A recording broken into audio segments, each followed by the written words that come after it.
Hello everyone, and welcome to the Missouri School Boards Association's Board Report for the month of June.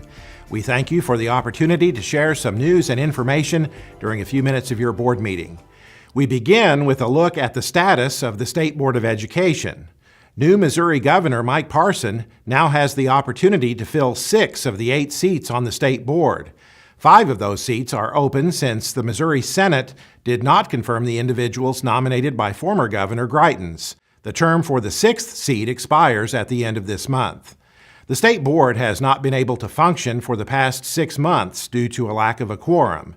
Interim Commissioner Dr. Roger Dorson told an audience at MSBA's recent leadership summit the unprecedented situation has put some issues on hold, including the approval of the latest version of the Missouri School Improvement Program that determines the accreditation status of Missouri's public school districts. Dorson said even when the state board has a quorum, the administrative rules process means it's likely to be several months before the new MSIP program is formally adopted.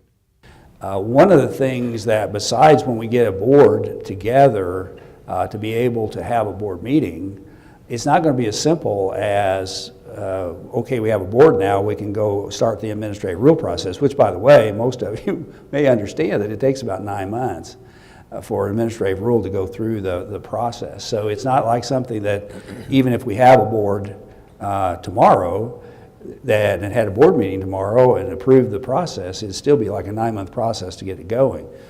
State Board of Education member Dr. Vic Lenz also participated on the panel at the Leadership Summit, and he said it's critical that the State Board of Education remain independent of partisan politics. I've heard people talk about the local board. When I was on the local board and the newspaper asked me, what party do you represent? I said, it doesn't matter what party. This is an apolitical job.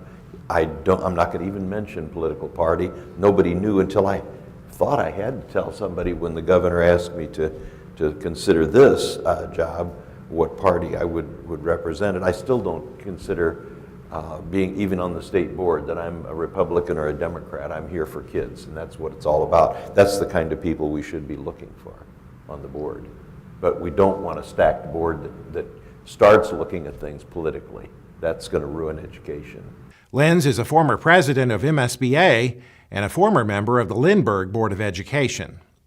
The new president of the Missouri School Boards Association is Mike Pratt of the Gasconade County R1 Board of Education in Herman.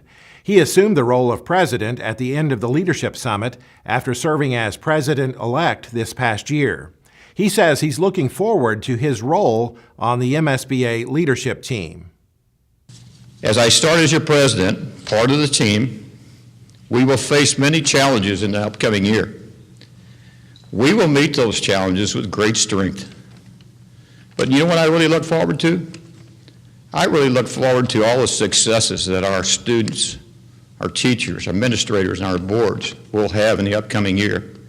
State officers elected at the June Delegate Assembly included President-elect Rhonda Gilstrap of the Blue Springs Board of Education and Vice President Linda Doherty of the Nixa Board of Education. MSBA presented individual board members with awards for achieving advanced, master's, and distinguished certification levels during the Leadership Summit. 20 school boards were recognized as Outstanding Boards of Education for 2018, and 24 school boards achieved MSBA's Governance Team Award. One of the keynote speakers at this year's Leadership Summit was Virginia Jacobs, the Chief Equity and Member Services Officer for the National School Boards Association. Jacobs told school board members attending the Leadership Summit it's important for them to hold themselves accountable for the success of all students, even in a challenging educational environment.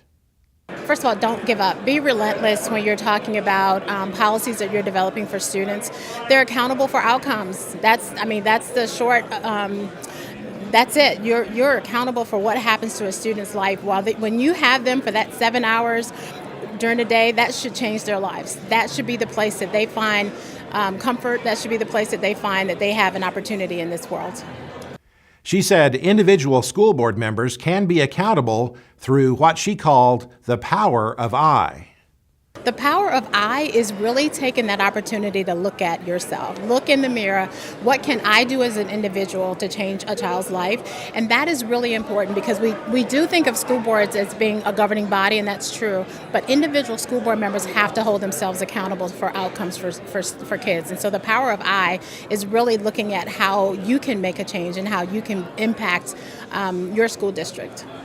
She added it takes a lot of courage and determination to assume the responsibility of serving on a school board in today's environment. That's it for this month's edition of the MSBA Board Report. Thanks for allowing us to have some time at your board meeting, and so long from Columbia.